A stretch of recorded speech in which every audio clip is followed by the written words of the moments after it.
반갑습니다. 이 시간 집을 세우시는 하나님이라는 말씀으로 함께 은혜를 받고자 합니다. 5월 우리 가정의 달입니다. 어린이날, 어버이날을 비롯해서 많은 일들이 있습니다. 오늘 무슨 날인 줄 아세요? 11일. 오늘은 입양의 날입니다. 입양의 날. 그리고 있죠. 부부의 날 있는 거 아시죠? 21일이 둘이 하나가 됐다 해서 21일. 그래서 5월 21일은 부부의 날이기도 합니다. 어찌됐거나 5월은 이렇게 가정을 생각하게 하는 많은 일들이 있습니다. 저는 지난 주간에 우리 아들 며느리가 큰 상을 줬습니다. 대상. 컵에 대상이라고 써 있었어요. 물론 그 속에 돈이 짝이 있었고요.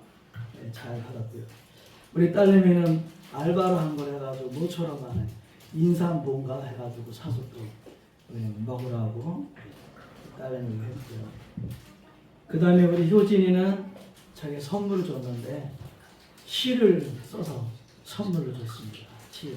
그래서 제가 우리 효진이가 쓴 시를 보면서 그런 마음을 갖습니다. 옛날에 제가 10대 때 끄적끄적 이렇게 시를 끄적끄적 한 적이 있었는데 효진이가 지금 그렇게 하고 있는데 효진이를 잘 키워서 장차 정효진 시인으로 이렇게 등장하게끔 해야 되겠다라는 마음을 지난 주간에 가져보게 됐습니다. 제가 지난 주간에 경북 의성을 갔습니다. 경북 의성.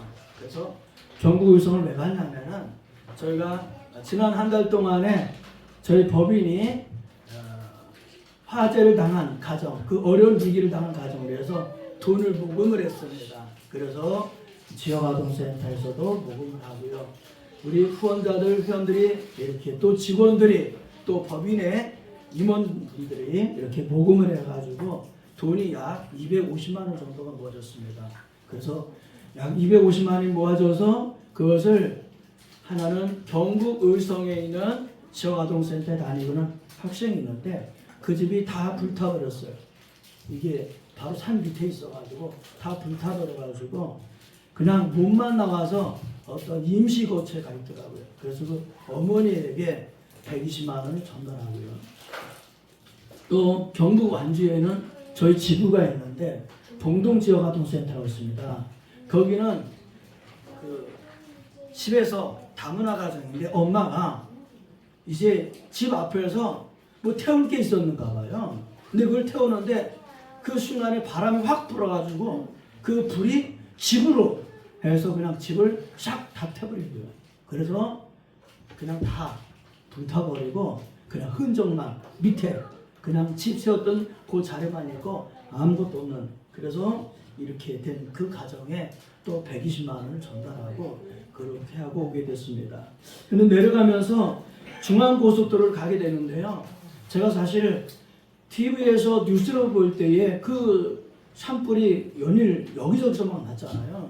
그런데 그것을 뉴스를 봤을 때 하고 실제로 제가 고속도로를 타고 가면서 그 좌우 위에 뭐 바라보면서 그걸 보는 거하고는 너무너무 달랐어요. 그냥 푸른 산이 별로 없어요. 다 까매. 다 까매. 좀 푸른가 하다면 또 다시 까맣고 다 타버리고. 그런 거 보면서 마음이 굉장히 무겁고 마음이 아팠습니다. 그 순간에 그 지역에 사는 사람들은 얼마나 무섭고 두렵고 마음이 아팠을까. 재산이 없어지는 것을 둘째치고 그 불에 얼마나 두려웠을까. 그런 생각하면서 정말 하나님의 은혜로 그나마 다행이다. 내려갈 때 막 비가 좀 중간에 내리더라고요. 그래서 하나님 비가 오면 안 되는데요. 이런 생각을 가졌어요. 근데 가면서 그 불탄 것을 보는 순간에 하나님 비가 더 많이 와야 되겠습니다. 그런 마음으로 바뀌게 되더라고요. 사랑하는 성도 여러분, 모든 우리의 인생이 하나님의 도우심이 없이는, 하나님이 함께 하심이 없이는 정말 순식간에 다 휙 날아가는 거구나라는 것을 지난 한 주간에 아주 많이 크게 느끼는 그런 한 주간이었습니다.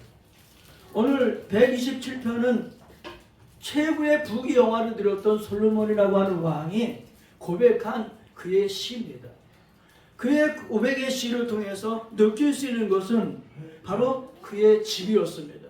하나님이 자기 가정을 이루시는 하나님, 자기 가정을 세워주시는 하나님, 그 하나님과 자기 자신을 생각하면서 우리의 삶은 어떤 삶이 되어야 되겠다라고 하는 것을 몇 가지로 하나님 앞에 찬양을 드렸는데, 그 중에 저는 몇 가지로 이 시간 우리의 가정이 어떤 가정인가를 이 말씀의 고백을 통해서 점검해보고 우리의 가정이 이 말씀대로 회복시켜지는, 세워지는 저와 여러분의 가정이 되기를 예수님의 이름으로 축복합니다. 첫째는 1절 2절에 그렇게 말씀하시죠. 여호와께서 집을 세우지 아니하시면 세우는 자의 수고가 헛되며 라는 말씀이 있습니다. 여기서 가장 중요한 말씀이 어떤 말씀일까요? 집이라는 말씀일까요? 하나님을 모르는 사람은 집이 첫째일 겁니다. 그러나 오늘 저와 여러분은 이 집 이전에 나와 있는 여호와께서라는 말씀이 가장 중요한 말씀이 되어지기를 예수님의 이름으로 축복합니다. 하나님이 없는 사람들, 하나님을 모르는 사람들 열심히 삽니다. 최선을 다해서 살 수 있습니다. 잠 덜 자고 아침 일찍 일어나고 그 다음에 먹을 거 덜 먹고 열심히 일하고 돈 쓸 거 쓰지 않고 열심히 모아서 그렇게 넉넉하고 풍성하게 지낼 수 있습니다. 그런데 정말 거기 행복이 있을까요? 오늘 시인은 그렇게 고백하죠. 여호와께서 집을 세우지 아니하시면 세우는 자의 수고가 헛되다라고 말씀합니다. 이 세상에서 그렇게 아끼고 열심히 벌어서 집을 세우고 넓히고 그렇게 해간다 할지라도 그것이 하나님을 모른다면 이 세상 끝날 때 다 끝나고 만다는 거죠. 그래서 하나님이 없이는 그 모든 것이 다 아무리 열심히 살았지만 거기에 곱하기 0을 해버리게 되면 0이 되는 것처럼 하나님을 모르면 그 모든 것들이 다 그냥 공수표가 될 수가 있다는 거죠. 그래서 솔로몬은 그렇게 고백합니다. 여호와께서 집을 세우지 아니하시면 세운 자의 수고 헛되고 여호와께서 성을 지키지 아니하시면 파수꾼이 깨어있는 것이 허사다. 사랑하는 성도 여러분, 우리 인생에서 가장 중요한 것은 하나님이시고 하나님의 보호하심과 하나님의 지키심과 하나님과의 관계가 어떠하냐, 이것이 가장 첫 번째라는 거죠. 우리의 인생 중심이 하나님이 되어야 된다는 거죠. 오늘 우리의 삶의 밑바탕이 하나님이 되어야 된다는 거죠. 이런 사람이 어떤 사람이 된다? 여호와께서 그렇게 말씀합니다. 그의 사랑하는 자에게는 잠을 주시는도다. 여러분, 제가 정말 잠을 자지 못한 적이 있었어요. 그때가 언제냐면 제가 아팠을 때예요. 아파서, 너무 아파서 이 잠을 못 자는 거예요. 열이 나니까 그 열에 그냥 그 고통의 그 생각이 그냥 다 거기에 쌓이니까 잠을 잘 수가 없어요. 잠을 잘 수가 없어요. 여러분, 몸이 아파도 몸이 제대로 잠을 잘 수가 없습니다. 여러분, 사업을 하다가 뭔가 사업이 제대로 안 돼도 잠을 잘 수가 없습니다. 내 자신이 됐더니 아내가 됐든 남편이 됐든 부모가 됐든 자녀가 됐든 어떤 그들에게 어려움이 있게 되면은 사실 잠을 편히 잘 수가 없습니다. 그래서 우리는 어떤 사람이 되어야 되느냐? 바로 하나님의 지키심, 하나님의 보호하심, 하나님의 세워주심, 이 모습이 있는 저와 여러분이 되어야 될 줄로 믿습니다. 이럴 때 어떤 사람이 되냐? 걱정이 있을지라도 잠을 자게 될 줄로 믿습니다. 예수님이 제자들과 배를 타고 이제 그 바다 위를 지나가시죠. 그런데 제자들은 두려워합니다. 그런데 예수님은 주무시고 계셔요. 왜? 피곤해서. 그리고 그 예수님이 결국 바람을, 풍랑을 꾸짖으시죠. 잔잔해졌습니다. 사랑하는 성도 여러분, 오늘 여러분의 인생 속에서 풍랑이 일고 어떤 어려움이 있다 할지라도 예수님이 계시며 할렐루야, 평안할 줄로 믿습니다. 감사가 넘칠 줄로 믿습니다. 오늘 그럴 수 있는 저와 여러분 되기를 예수님의 이름으로 축복합니다. 이스라엘의 위대한 왕 다윗은 아들 압살롬을 피해서 도망자의 신분이 되기도 했습니다. 대제사장 아비멜렉의 그 앞에서 마치 미친 사람처럼 위장하고 그 앞에서 목숨을 부재해야 되는 그런 위기 속에서 있기도 했습니다. 그런 다윗은 시편 37편 3절 5절을 통해서 이렇게 고백합니다. 여호와를 신뢰하고 선을 행하라. 그리하면 되기를 맡기라. 그리하면 그가 이루시리라. 할렐루야. 여러분, 우리는 세상을 살아가면서 우리가 알지 못하는, 예측하지 못한 어떤 여러 위기를 당할 수 있다는 거예요. 그럴지라도 우리는 어떤 사람이 되어야 된다? 하나님을 신뢰하라. 할렐루야. 하나님을 신뢰. 내 인생을 시작하시고 내 인생을 이끌어가시고 내 인생을 아름답게 마무리해 주실 주님 하나님을 믿고 그 하나님을 신뢰하라. 그리하면 그가 이루어 주시리라. 오늘 그럴 수 있는 저와 여러분 되어지기를 바랍니다. 그래서 예수님은 마태복음 11장 28절을 통해서 말씀하시죠. 수고하고 무거운 짐진 자들아 다 내게로 오라. 내가 너희를 쉬게 하리라. 할렐루야. 예수님 앞에 걱정이 있는 사람, 두려움이 있는 사람, 염려가 있는 사람, 모든 사람들이 어떻게 된다는 거예요? 예수님께 나가면 어떻게 될 거예요? 예수님이 쉬게 해 주신다. 예, 예수님께 나가야 돼요. 예수님께 나가. 그러므로 하나님이 세우시는 저와 여러분의 가정이 되기를 주님의 이름으로 축복합니다. 두 번째는 오늘 말씀에 3절에 보게 되면 그런 말씀이죠. 사실 이 말씀을 읽을 때마다 제 마음은 조금 설레임이 있습니다. 3절에 그렇게 말씀하죠. 보라, 자식들은 여호와의 기업이요 태의 열매는 그의 상급이로다. 여러분, 자식들은 하나님의 기업이라는 거예요. 근데 그 하나님의 기업을 어떻게 했다? 너희들에게 맡겼다라는 거예요. 따라 뵙겠습니다. 자식들은 목소리가 작아요. 자식들은 하나님의 기업이다.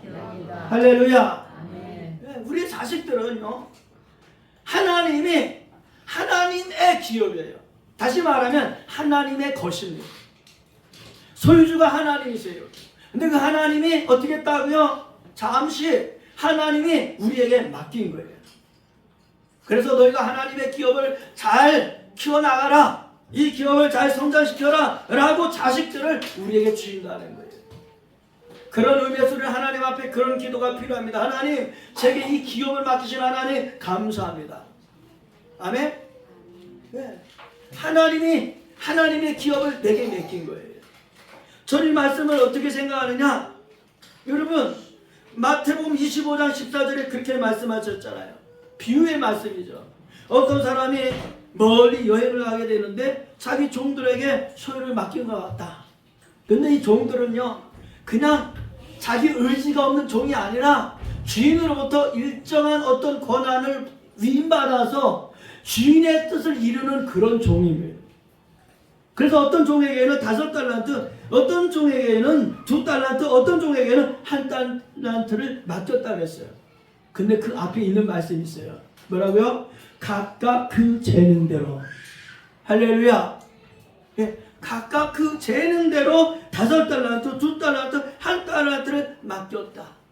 그리고 그 다음에 어떤 일이 벌어졌다고요? 오랜 후에 주인이 돌아와서 그들과 무엇을 했다? 결산을 했다. 그리고 그 결산하면서 어떻게 됐다? 결국은 어떻게 되는 거예요? 5달란트, 2달란트 받은 사람, 그 사람은 5달란트를 열심히 남겼다 그랬어요. 또 2달란트 받은 사람도 열심히 해서 2달란트 더 남겼어요. 그래서 어떤 일이 벌어지게 되죠? 칭찬을 받게 됩니다. 칭찬을 받게 돼요. 사랑하는 성도 여러분, 저는 말씀을 준비하면서 그런 마음을 갖게 됩니다. 우리가 우리의 자녀들을 어떻게 하나님의 자녀로, 예수님의 자녀로, 하나님의 사람으로 잘 키우느냐 못하느냐에 따라서 주님 앞에 갔을 때 상을 받을 수도 있고 상을 받지 못하고 문 밖에 내쫓길 수도 있다는 거예요. 그런 의미에서 우리 자녀들 하나님의 기업이라는 것을 한순간도 잃어버리지 않고 그 자녀들에게 최선을 다해서 예수 이름으로 하나님의 마음으로 자녀를 잘 양육하는 저와 여러분들에게를 주님의 이름으로 축복합니다. 하나님의 자녀, 하나님의 기업이에요. 저는 개인적으로는 육체적으로는 아들과 딸이 이렇게 있지만은 한편으로는 저희가 우리 교회가 기도하는 가운데에 지역아동센터, 그룹홈 이렇게 또 하면서 저희가 돌보는 아동들이 약 140명이 돼요. 전 이 생각할 때 기도할 때마다 그런 마음을 갖게 됩니다. 하나님, 이 140명을 저들에게 기도할 수 있도록 하나님의 사랑으로 저들을 품을 수 있도록 맡겨주신 하나님 감사합니다. 이런 기도를 저는 거의 매일 합니다. 제가 출근해서 센터에 가서 자리에 앉는 그 순간부터 저는 기도해요. 하나님, 이 자리를 맡기신 것을 감사합니다. 여기는 직원들을 동력자로 맡겨주신 것을 감사합니다. 이 아들, 딸들 30여 명을 맡기신 것을 감사하고 함께 일하는 저들을 붙여주신 것을 감사합니다. 사랑하는 예강교회 성도 여러분, 자녀는 하나님의 기업입니다. 하나님의 기업이에요. 여러분이 하고 있는 일들이 하나님과 관계된 일이라면 하나님의 기업인 줄로 믿습니다. 그리고 그 뒤에 그렇게 말씀하시죠. 태의 열매는 그의 상급이로다. 할렐루야. 사랑하는 성도 여러분, 여러분의 자녀들이 하나님이 주신 상급이에요. 상급. 여러분, 상은 아무나 받는 게 아니잖아요. 상은 어떤 사람이 받습니까? 경주하는 사람은 다 열심히 경주를 해요. 그런데 상 받는 사람은 딱 한 사람이에요. 고린도전서 9장 24절 25절에 그렇게 말씀합니다. 너희가 운동장에서 다름질을 해서 다 달릴지라도 그 중에 상 받는 사람은 오직 한 사람이다. 그런 것처럼 너희도 상을 받도록 이와 같이 다름질해라. 할렐루야. 사랑하는 우리 예강교회 성도 여러분, 상 받는 사람처럼 다름질하게 되기를 주님의 이름으로 축복합니다. 예배드리는 게 뭐예요? 하나님 앞에 경주하는 것인 줄로 믿습니다. 예배를 통해서 하나님을 만나고 하나님을 느끼고 하나님의 임재를 통해서 하나님의 도우심을 구하고 하나님과 동행하는 것, 이것이 예배가 되는 줄로 믿습니다. 자녀는 하나님이 내게 주신 상급이다. 우리가 예수님 몰랐을 때 하나님 모르는 사람들은 자녀들의 자기 마음대로 움직이죠. 아직도 그런 나라들이 있잖아요. 하나님을 모르니까 자녀들은 어떻게 되는 거야? 자기의 부의 수단으로 자녀들을 위해서 자기의 목숨을 바치고 하나님의 뜻을 위해서 자녀들에게 최선을 다해야 되는데, 그런 부모들이 하나님을 모르니까 자녀들을 자기 삶의 이익의 도구로, 수단으로, 경제의 도구로 이렇게 써먹는다는 거죠. 근데 하나님은 그게 아니라 보라, 자식들은 여호와의 기업이요 태의 열매는 그의 상급이로다. 이렇게 말씀하죠. 그래서 우리는 그런 기도가 필요해요. 하나님, 이 나라 이 땅에 우리 자녀들 속에 하나님의 기업이 더욱더 번창하게 주시옵소서. 할렐루야. 여러분, 내가 어떤 조그만 일을 하고 있어요. 근데 그 조그만 일이 점점 잘 돼가요. 이건 누가 제일 기뻐할 거예요? 나도 기뻐하지만 나를 아는 사람들, 특히 부모가 기뻐하죠. 제가 아는 한 몇 년 사이에 알게 된 목사님이신데 김승기라고 하는 목사님이세요. 이 목사님은 60세 넘으시면서 시를 쓰셨는데 이제 지금 76세가 되시는데, 자기가 많은 성도들 몇백 명 되는 교회를 섬기던 것을 그 교회를 그만두고 사임하고 저 사치도라고 하는 그 섬에 들어가서 사례비도 받지 못하는 그런 교회인데, 그런 교회에서 자기 자신이 갖고 퇴직금 2천만 원을 얼마 받았다는데 그걸 가서 그 섬에 가서 그 퇴직금 받은 거 써가면서 그 성도를 섬기면서 시를 쓰고 계셔요. 지금도.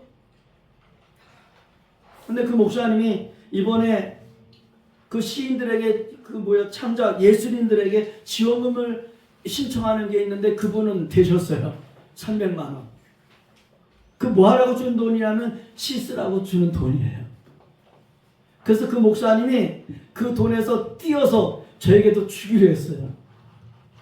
저도 시집내라고. 그래서 제가 이번에는 제가 좀 보태가지고 그 목사님 시집 나올 거고 저희 시집 나올 거고, 그래서 다음에는 제가 그 돈을 받게 되면은 그때는 목사님 시집 내주기로 그렇게 했어요. 그런데 그럴 수 있는 것은 정말 형님처럼 생각하거든요. 이따금씩 카톡 보내고 전화하고, 어제 저녁에도 전화하고 그렇게 했어요. 여러분, 하나님의 자녀가 잘 될 때 누가 기뻐하신다? 하나님 아버지가 기뻐하신다. 저와 여러분이 잘 되면 누가 기뻐한다? 하나님이 기뻐하신다. 저와 여러분이 하나님의 뜻대로 되지 않으면 누가 기뻐하지 않으신다? 하나님이 기뻐하지 않으신다. 저와 여러분, 하나님의 기업입니다. 하나님의 기업은 반드시 잘 돼야 됩니다. 할렐루야. 세 번째로 4절 5절에 보면 그렇게 말씀하시죠. 자, 우리 4절 5절 같이 읽겠습니다. 시작. 젊은 자의 자식은 장사의 수중의 화살 같으니 이것이 그의 화살통에 가득한 자는 복되도다. 그들이 성문에서 그들의 원수와 담판할 때에 수치를 당하지 아니하리로다. 아멘. 여러분 생각해 보십시오. 아버지가 있어요. 아들들이 몇 사람이 돼요. 그래서 아버지와 아들들이 그냥 뭔가 이렇게 어디를 지나가. 그 다른 사람들이 다 생각할, 와, 저 아버지와 저 아들들. 근데 어떤 아버지가 있어요. 이 아버지에게는 아들이 하나도 없어요. 아버지가 지나가. 쳐다보는 사람도 없을 거예요. 아니, 쳐다본다 하더라도 어떻게 되는 거야? 안 됐어. 어떻게 아들이 없을까? 아들이 없을까? 하고 그렇게 할 거예요. 오늘 솔로몬은 그렇게 고백합니다. 젊은 자의 자식은 장사의 수중의 화살 같다. 여러분, 활이 있는 사람에게 화살이 없다고 한다면 의미가 없는 거예요. 그렇죠? 활을 쏘는 사람은 그 화살을 통해서 뭔가 목적을 이루게 되는 거죠. 그런데 우리의 삶 속에서 활은 있어요. 사람이라고 하는 모습, 배움이라고 하는 모습, 성공이라고 하는 모습, 이건 있는데 그 다음이 없는 거예요. 그 다음, 장사의 수중의 화살 같은 자식, 바로 하나님이 저와 여러분을 통해서 이루실 하나님의 사람이 된 줄로 믿습니다. 우리의 자식들이 화살이래요. 사랑하는 성도 여러분, 오늘 하나님이 내게 맡기신 기업, 그리고 하나님이 내게 주신 이 화살 같은 존재를 하나님의 사람으로 만들어가는 귀한 부모, 우리 모두가 되기를 예수님의 이름으로 축복합니다. 화살을 만드는 방법이 있다는 거죠. 그게 뭐예요? 하나님의 말씀으로 양육하는 거예요. 따라해주세요. 하나님의 말씀으로 양육한다. 할렐루야. 그래서 바울은 디모데후서 3장 15절을 통해서 이렇게 말씀합니다. 또 내가 어려서부터 성경을 알았나니 성경 등이 너로 하여금 그리스도 예수 안에 있는 믿음으로 말미암아 구원에 이르는 지혜가 있게 하느니라. 할렐루야. 여러분, 바로 그 화살은 어디로 가야 된다고요? 구원을 향해서 가야 된다고요. 할렐루야. 오늘 우리도 하나님의 기업으로 성장하는 동시에 우리 자녀들은 구원을 향해서 나아갈 수 있도록, 구원을 향해서 달려갈 수 있도록 그렇게 말씀으로 갈구고 말씀으로 닦고 말씀으로 키워나가는 저와 여러분 되어지기를 주님의 이름으로 축복합니다. 활이 있어요. 그런데 활을 어떻게 잡아당기느냐에 따라서 화살이 날아가는 게 다르죠. 그렇죠. 근데 여러분 생각해보세요. 활은 가까운 데 쓰는 도구가 아닙니다. 활은 어떤 데 쓰는 거예요? 멀리 있는 것을 관역을 맞출 때, 표정을 맞출 때 쓰는 것이 화살이고 활인 거죠. 여러분, 하나님의 나라라고 하는 것은 가까이 있지 않아요. 물론 때로는 가까이 있습니다만은, 그러나 주님 앞에 간 거기까지는 매우 거리가 있다는 거예요. 바로 그 거리를 갈 수 있는 것 오직 하나님의 말씀인 줄로 믿습니다. 하나님의 은혜가 바로 우리 자녀들을 화살처럼 키울 수 있는 그런 말씀과 은혜와 성령의 도심이 오늘 저와 여러분의 삶 속에 함께 있기를 예수님의 이름으로 축복합니다. 기도하겠습니다. 살아계신